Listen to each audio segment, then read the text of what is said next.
अगर आप भी चाहते हैं शरारा फिल्म्स के वीडियो सबसे पहले आप तक पहुंचे तो लाल रंग के बटन को दबा के चैनल को सब्सक्राइब जरूर करें और साथ में बेल आइकन को दबाना ना भूलें।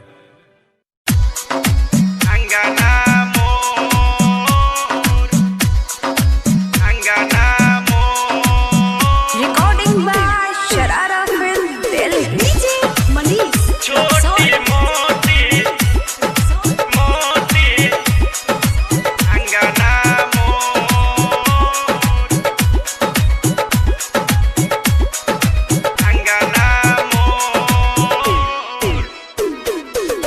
छोटी मोटी शीतली मैया हे अंगना मोर।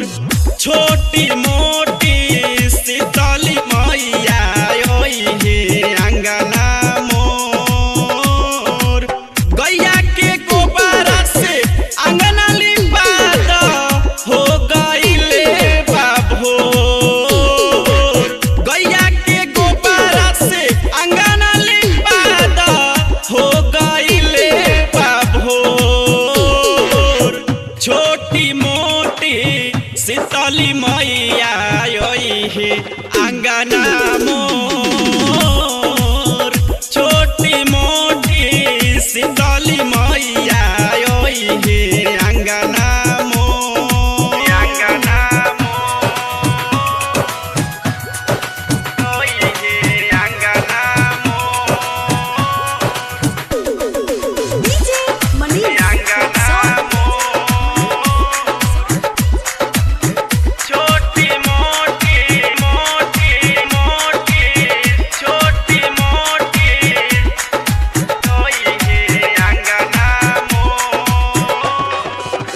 निमिया के तोरे झुलुआ लगाई तो पानी रे समा के डोर।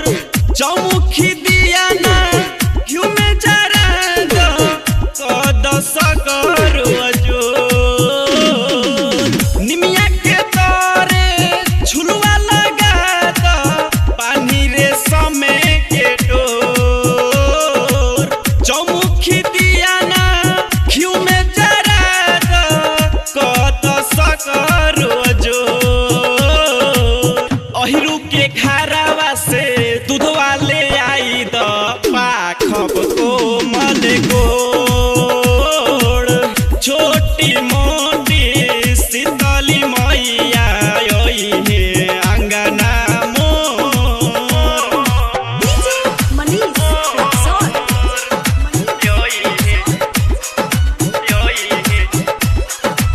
अंगना